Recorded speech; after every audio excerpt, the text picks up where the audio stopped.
Absorption spectroscopy का हमारा ये जो चैप्टर बीएससी पार्ट सेकंड के स्टूडेंट्स के लिए चल रहा है, उसके अंतर्गत पिछले वीडियो में मैंने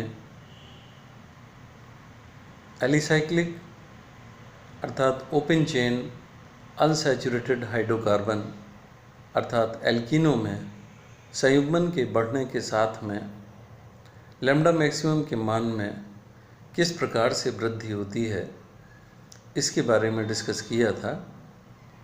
निश्चित रूप से हमने ये देखा था कि जैसे जैसे संयुग्मन की मात्रा बढ़ती जाती है, वैसे वैसे बैथोक्रोमिक शिफ्ट अर्थात लैम्डा मैक्सिमम के मान में वृद्धि देखी जाती है।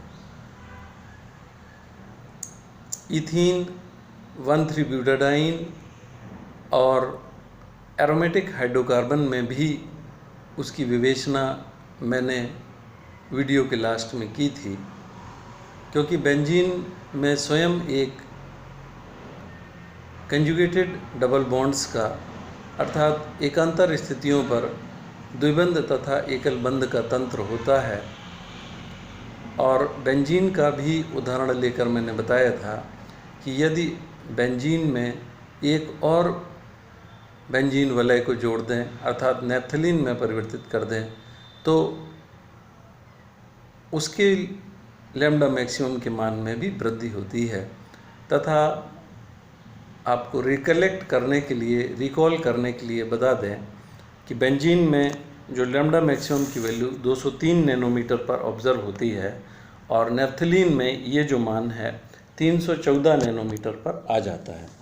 अर्थात एक और बेंजीन वलय के बढ़ने के साथ में जो अवशोषण का मान है, लैम्डा मैक्सिमम की वैल्यू है, उसमें वृद्धि हो जाती है। तो इन चीज़ों को सबको हमने पिछले वीडियो में डिस्कस कर लिया था। अब हम आगे देखते हैं। इसी में नैप्थलीन में हमने देखा था कि 3 बेंजीन रिंग आ जाती हैं और उसमें फिर लैम्डा मैक्सिमम की वैल्यू है वो और भी ज़्यादा हो जाती है, अर्थात लैम्डा मैक्सिमम का मान है 370 नैनोमीटर पर है, वो ऑब्ज़र्व होता है। तो ये इस प्रकार की जो है वो हमने देखा था और कुल मिलाकर हम इस निष्कर्ष पे पहुँचे थे कि जैसे जैसे संयुग्मन की मात्रा में वृद्धि होती है, वैसे वैसे इनमें बैथोक्रोमिक शिफ्ट है वो ऑब्ज़र्व होता है। ये यहाँ पर दिखाया है, ये मैं रिकलेक्ट कर रहा हूँ, पिछले वीडियो में ये डिस्कस हो गया था। बेंजीन में 203 नैनोमीटर पर एक और बेंजीन वलय जुड़ गई, अर्थात इसमें कंजुगेशन का मान और बढ़ गया 314 पर, और एक और बेंजीन वलय अर्थात 3 बेंजीन वलय हो गई, तो लैम्डा मैक्सिमम की वैल्यू 370 है। लगातार बैथोक्रोमिक शिफ्ट है वो ऑब्ज़र्व हो रही है। अब हम अपना आगे का पोर्शन है वो यहाँ पर डिस्कस करते हैं।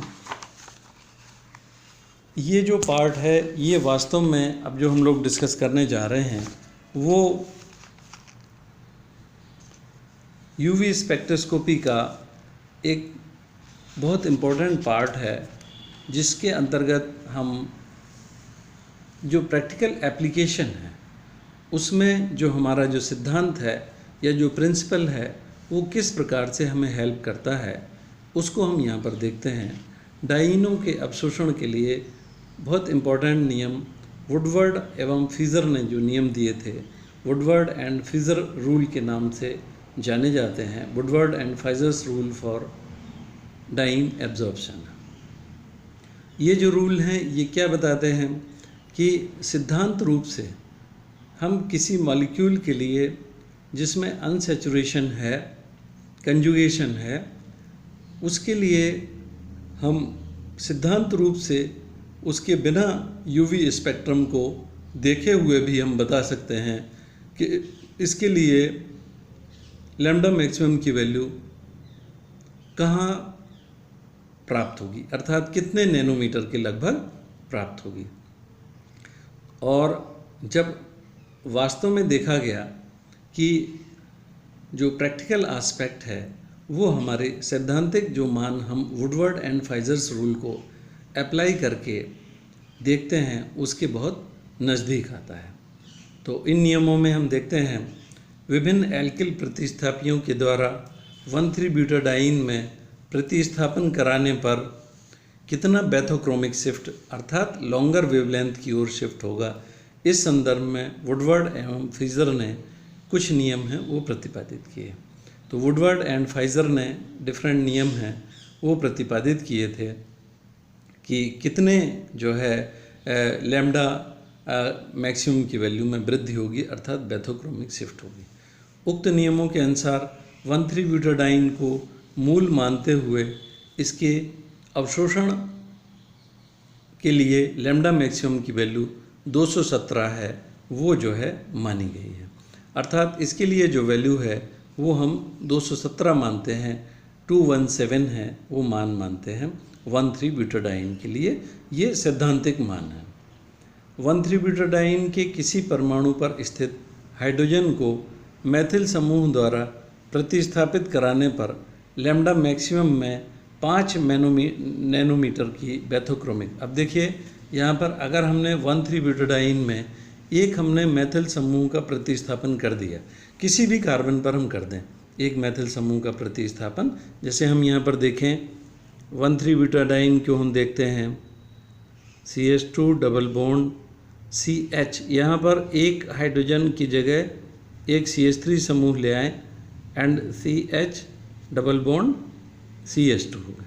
तो ये हम क्या देखेंगे कि 1,3-ब्यूटाडाइन में हमने एक मैथिल समूह है वो कार्बन एटम नंबर 2 पर है वो प्रतिस्थापित कर दिया। ये 1, 2, 3 एंड 4। तो एक मैथिल समूह के प्रतिस्थापन करने पर है जो वैल्यू हो जाएगी वो 217 + 5 अर्थात 222 नैनोमीटर हो जाएगी, 222 नैनोमीटर। और वास्तव में जो हमारी प्रैक्टिकल वैल्यू है वो इसी के आसपास आएगी अर्थात 221 के लगभग है। ये जो है वैल्यू है वो ऑब्ज़र्व होती है। अब हम आगे देखते हैं, अगर हम 2 मैथिल प्रतिस्थापियों को डाल देते हैं, जैसे 2,3 डाइमेथिल 1,3-ब्यूटाडाइन लें, तो उसके लिए लैम्डा मैक्सिमम का मान हम किस प्रकार से ज्ञात करेंगे। यहाँ पर है लैम्डा मैक्सिमम का मूल मान 217 नैनोमीटर है। 2 हाइड्रोजन, अब देखिए हमने ऊपर है वो जो है एक हाइड्रोजन को एक मैथिल समूह से प्रतिस्थापित किया था, यहाँ पर है हमने 2 हाइड्रोजन 2 मैथिल प्रतिस्थापियों द्वारा प्रतिस्थापित किए और हमारे लिए ये जो कंपाउंड है वो 2,3 डाइमेथिल 1,3-ब्यूटाडाइन है। इसके लिए लैम्डा मैक्सिमम का जो मूल मान है 217 नैनोमीटर है। 2 हाइड्रोजन परमाणुओं का प्रतिस्थापन 2 मैथिल समूहों से कर दिया हमने। 2 मैथिल समूह से प्रतिस्थापित करने पर बैथोक्रोमिक शिफ्ट में एक मैथिल समूह से 5 नैनोमीटर की वृद्धि होगी, तो 2 से है 5 × 2 दैट इज़ 10। तो अवशोषण हेतु सैद्धांतिक रूप से जो वैल्यू आएगी 217 + 10 अर्थात 227 नैनोमीटर, और जो हमारा प्रेक्षित मान है वो इसी के आसपास आएगा। ये जो प्रेक्षित मान है 226 नैनोमीटर है वो ऑब्ज़र्व होता है।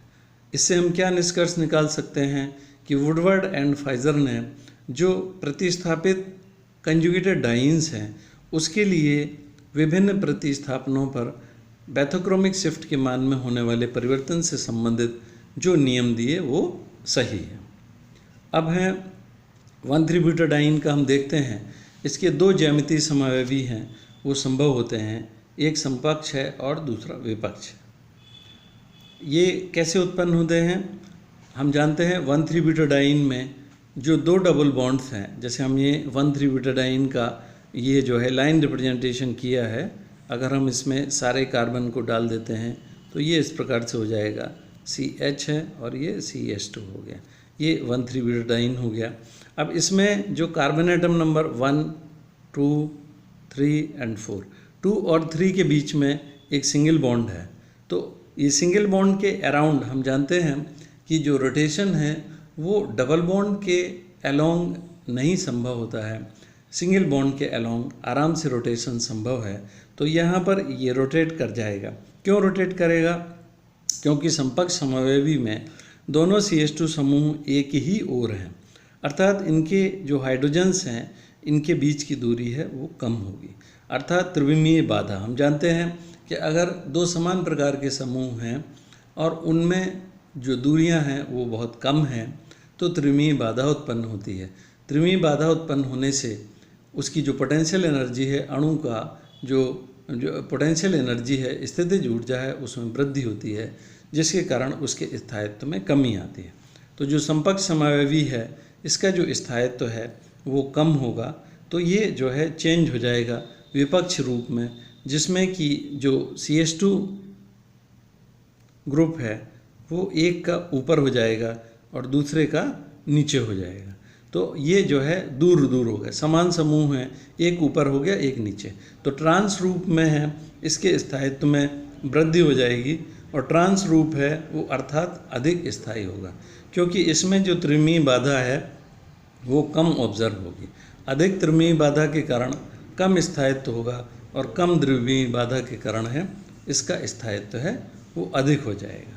तो हम इस प्रकार से यहाँ पर देखेंगे कि ट्रांस समावयवी के लिए, देखिए 1,3-ब्यूटाडाइन की ही अगर हम बात कर रहे हैं, तो ट्रांस आइसोमर के लिए जो लैम्डा मैक्सिमम की वैल्यू है वो बैथोक्रोमिक शिफ्ट के साथ में हायर लैम्डा मैक्सिमम की वैल्यू है वो हमारे लिए ऑब्जर्व होगी।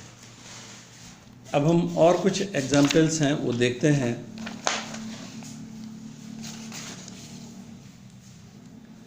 अब हम देखें यहाँ पर कि विभिन्न प्रकार के अनसैचुरेटेड हाइड्रोकार्बन्स में किस किस प्रकार के संयुग्मित द्विबंध हो सकते हैं। ये हमने 1,3-ब्यूटाडाइन का जो केस देखा है वो तो सबसे ज़्यादा सिंपलेस्ट केस देखा है। अब हम इसके बाद में हम देखेंगे कि जो डबल बॉन्ड हैं या कंजुगेटेड डबल बॉन्ड्स हैं, उनकी भी पोजीशन है वो अलग अलग प्रकार से ऑब्जर्व हो सकती है। जैसे हम पहला सिंपलेस्ट केस तो हमने बता ही दिया, 1,3-ब्यूटाडाइन का है, जिसके लिए लैम्डा मैक्सिमम की वैल्यू 217 नैनोमीटर है। 1,3-ब्यूटाडाइन है, ये सिंपलेस्ट केस है, और ये एलिसाइक्लिक संयुग्मित डाइन का सरलतम उदाहरण है। दूसरा हम देखेंगे समवलयाकार संयुग्मित द्विबंध, होमो एनुलर कंजुगेटेड डबल बॉन्ड्स हैं। होमो का मतलब हम जानते हैं एक ही रिंग में, समान रिंग के अंदर है वो डबल बॉन्ड है वो प्रेजेंट होगा। किसी यौगिक में सभी संयुग्मित द्विबंध एक ही वलय में उपस्थित हों तो उन्हें समवलयाकार या समडाइन द्विबंध कहते हैं। अब जैसे यहाँ पर हम देख रहे हैं, ये जो मॉलिक्यूल है इसमें ये एक जो है रिंग है, 6 कार्बन एटम की रिंग है, जिसमें 2 डबल बॉन्ड अल्टरनेट पोजीशन पर है। इनके बीच में, दोनों डबल बॉन्ड्स के बीच में एक ये सिंगल बॉन्ड है, तो ये एक ही रिंग में है, तो इसको हम कहेंगे होमो एनुलर कंजुगेटेड डबल बॉन्ड है। इसी प्रकार से यहाँ पर और अधिक बाहर प्रतिस्थापन है, और इसमें जो है जो डबल बॉन्ड है वो भी अल्टरनेट पोजीशन पर हैं और बीच में एक सिंगल बॉन्ड। तो ये दोनों जो एग्जाम्पल हैं वो समवलयाकार संयुग्मित द्विबंध का उदाहरण है वो प्रस्तुत करते हैं। दूसरा है विषम वलयाकार संयुग्मित द्विबंध, जिसको हम hetero annular conjugated double bond हम कहते हैं। हेट्रो एनुलर का मतलब है कि जो डबल बॉन्ड्स हैं वो भिन्न भिन्न जो है रिंग्स के अंदर उपस्थित हैं। जैसे यहाँ पर हमने देखा एक डबल बॉन्ड ये है, इसके बीच में ये एक सिंगल बॉन्ड, लेकिन जो सिंगल बॉन्ड है वो दूसरी रिंग का पार्ट है। ये सिंगल बॉन्ड और ये डबल बॉन्ड है, ये दूसरी रिंग का पार्ट है। तो ये विषम वलयाकार संयुग्मित द्विबंध, जिसको हम लोग hetero annular conjugated double bond कहेंगे। इसी प्रकार का ये उदाहरण है, यहाँ पर एक डबल बॉन्ड है और ये सिंगल बॉन्ड है, और इसमें ये जो डबल बॉन्ड है ये दूसरी रिंग का पार्ट है। इसी प्रकार से हम यहाँ पर देखेंगे। अब देखिए इसमें एक चीज़ है वो इनसे डिफरेंट हो रही है। ये डबल बॉन्ड इस रिंग का भाग है, और ये जो सिंगल बॉन्ड है वो दोनों रिंग्स का भाग है, दोनों रिंग का कॉमन भाग है, लेकिन ये जो डबल बॉन्ड है वो दूसरी रिंग में है। तो ये हमारी कैटेगरी जो होगी वो विषम वलयाकार संयुग्मित द्विबंध के अंतर्गत ही आएगी। नेक्स्ट हम देखेंगे बाह्य चक्रीय व अंतः चक्रीय संयुग्मित द्विबंध। इनको हम कहते हैं exocyclic and endocyclic conjugated double bonds हैं। एक्सोसाइक्लिक का मतलब क्या है? बाह्य चक्रीय, जैसे नाम से हमें पता पड़ रहा है, अर्थात चक्र के बाहर है। जैसे अब यहाँ पर हमें दर्शाया गया है कि एक ये चक्र है, इसमें ये डबल बॉन्ड है और ये सिंगल बॉन्ड बीच में आ गया जो चक्र के ही कार्बन के द्वारा बन रहा है, और ये जो डबल बॉन्ड है वो डेफिनेटली चक्र के कार्बन के द्वारा तो बन रहा है, लेकिन ये इसके रिंग के बाहर है, तो हम इसको कहेंगे बाह्य चक्रीय कंजुगेटेड डबल बॉन्ड सिस्टम है। अब यहाँ पर ये नेक्स्ट एग्जाम्पल अगर हम देखते हैं, यहाँ पर ये डबल बॉन्ड है, ये सिंगल बॉन्ड है और फिर ये डबल बॉन्ड आ गया।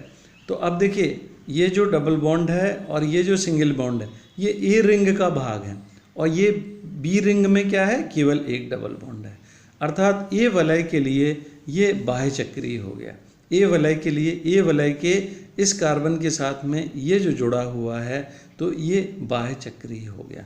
इसी प्रकार ये तीसरा एग्जाम्पल लिया गया है, इसमें ये सिंगल बॉन्ड कॉमन हो गया और जो डबल बॉन्ड हैं वो अलग अलग रिंग में हैं, तो ये जो है हेट्रोसाइक्लिक है और ये जो है एक्सोसाइक्लिक एंड एंडोसाइक्लिक दोनों तरह के संयुग्मित द्विबंध हैं, वो हम यहाँ पर है वो ए और बी दोनों वलयों के लिए बाह्य चक्रीय द्विबंध हो गए हैं। तो ये इस प्रकार के एक और चौथा उदाहरण है। तो इन फैक्ट्स को ध्यान में रखकर किसी यौगिक के लैम्डा मैक्सिमम को हम ज्ञात कर लेते हैं, जिसको हम डिटेल में अगले वीडियो में डिस्कस करेंगे।